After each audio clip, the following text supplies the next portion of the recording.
Now let's leave Africa, or we're still in Africa, but now let's head to crypto and see what Ladi has for us. Bitcoin, I think its glory days is coming, Ladi. Right. In a couple of days, about 2 weeks, incoming President Trump will be on the stage, and that's a Trump comeback. Yeah, Trump comeback. We expect sentiments to be positive, at least for maybe some days before he's sworn in, and maybe a couple of days after, and then we'll find stable. Because I guess it's all about price discovery, at this point for Bitcoin. Post, inauguration. Who knows? Post-Trump inauguration. Yes, exactly. Because Trump is the magic It's about word. Trump, because we also have Ghana coming up exactly. this week. So it's Trump inauguration. Right. So it's mostly green, on the board today, with a few pockets of red. Bitcoin did try to maintain about $99,000. But it has pulled back a bit, 98,000. So it's ranging between 98,000 to $99,000. Maybe at some point might touch 100,000 again. Let's look at the sentiment in market. How are investors feeling? Looking at the fear greed index, they're still extremely greedy, and the market at 76 points. So investors still, tracking this sentiment to know when to exit or enter on pullbacks for the market. Let's look at some headlines now. We see Ethereum network that gained about $1.1 billion in the first trading week in 2025. And that's for Ethereum stablecoins inflow. That surged in the past week, exceeding other blockchains like Solana, which had about $202 million. The surge indicates strong investor activity and confidence in the Ethereum network as 2025 unfolds. Then we see Zhao, that's the former CEO of Binance before he was replaced. He's saying price is a distraction. We've seen for the past few months, Bitcoin surged to new record highs and broken past that long coveted $100,000 price point. We've also seen some cryptocurrencies, altcoins, giving over 200% price gains. But according to him, the Binance former CEO is saying price is a distraction. So to him, it's not about price, it's about the technology, at this point. Then Shiba Inu, the lead developer there, is warning of a fake token, and it's called, supposed to be called Treat. Yeah, a fake Treat token. They're supposed to launch a token at some point, but I guess some, fraudsters are outperforming them, when it comes to this launch. So they're saying, beware of that fake Treat token. That's for Shiba Inu blockchain. All right, let's bring in Gilbert Jokpata now. He's a lead at Smart Investor. Great to have you, Gilbert. Yeah, greetings, Mr. Ladi. Yeah, so great to be here. Great to have you. So today we're going to be talking about the crypto graveyard. Yeah, we've seen a lot of cryptocurrencies, come up in the market from 2016 all the way to now. Let's get a check on some of these cryptocurrencies. In 2016, the top five, we had the likes of Dash. We had Litecoin there. Those are the top five cryptocurrencies, and that's by market cap. We had the likes of Peercoin. There was Redcoin. They were in the top 100, at that time, but they've moved farther away, from that level. So if you come to 2017, you see Litecoin and Dash, they're out from the top five. We have the likes of, Litecoin is still there, but we have the likes of Monero coming in for the top five in 2017. Then we'll fast forward to 2025, and we don't see Litecoin, we don't see Monero, we don't even see Dashcoin for the top five in 2025. We have a stablecoin, XRP, and BNB. So in this whole journey, we've seen a lot of cryptocurrencies come and go. Some are still, trading, a lot dead, at this point. So, talk to me about how this impacts investing in this market going forward. There are over 2.4 million cryptocurrencies right now. Okay, so this actually shows more like the evolution of the cryptocurrency market, especially those that have been able to maintain the top 10. So if you look, Bitcoin has always been able to maintain a top position growing from about $6.5 billion dollar market cap in 2016 to presently, like right now as we speak, about $1.9 trillion, which shows Bitcoin resilience in its role as a digital gold and also store of value.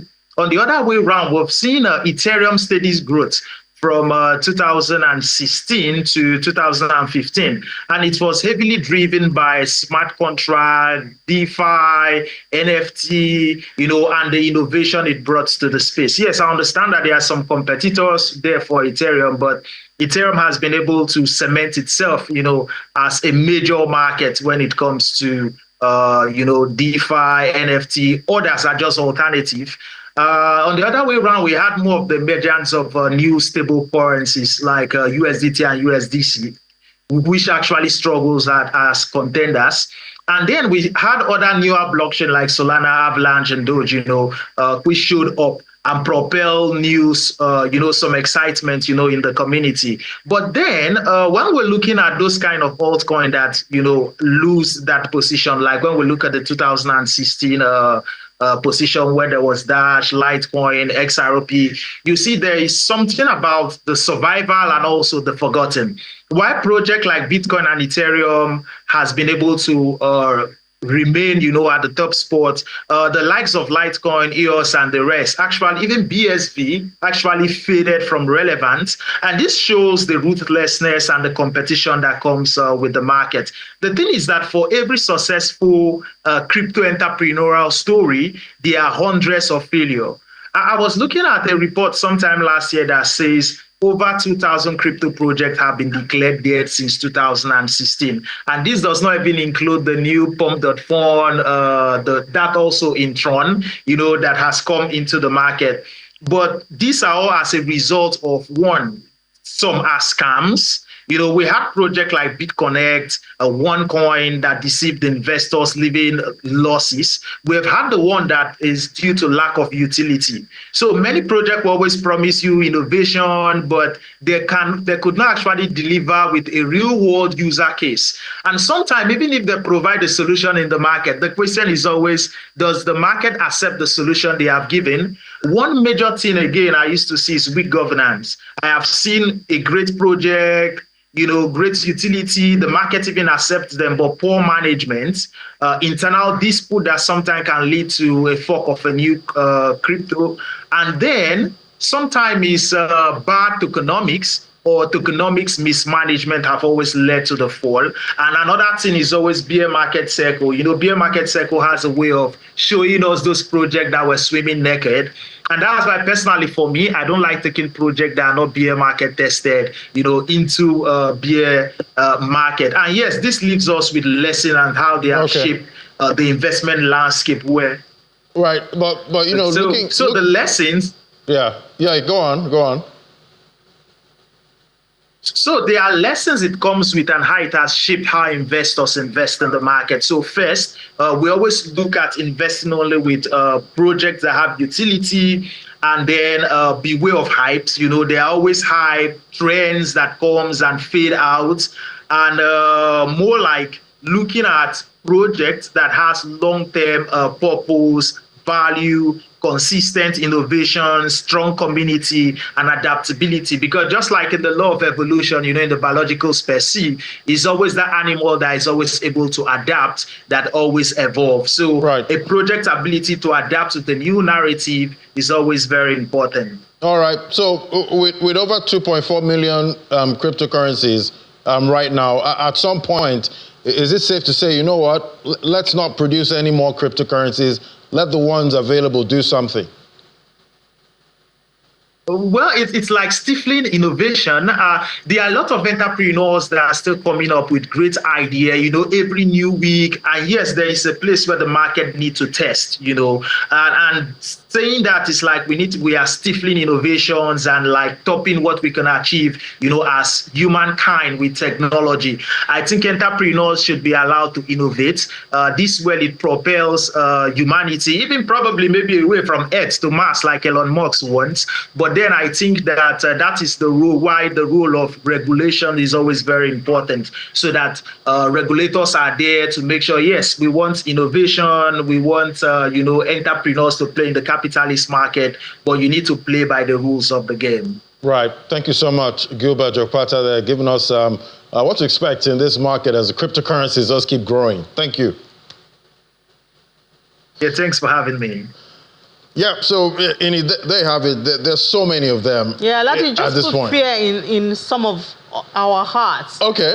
Because that means there's some projects that you see that you shouldn't invest in. Right. Because you do not know when they will die off. Exactly. We know that they'll continue being there. Exactly. After a couple of years. So, yeah, well, but as you always say, it's a risk. Right. Investment is a risk. And I guess that's why some investors have that mindset that if it's not Bitcoin, they're not going near it. But who knows? Yeah. Thank you so much, Ladi. Thank you. All right, so that's it on the program. Thank you so much for being a part of it. Today is the first full trading day of the year 2025, so we have a long way to go and many things to do together. I know it's going to be exciting. I'm expectant as we discuss business and the economy. I'm in John McQuarrie. I'll see you 10 p.m. for the stock market reports.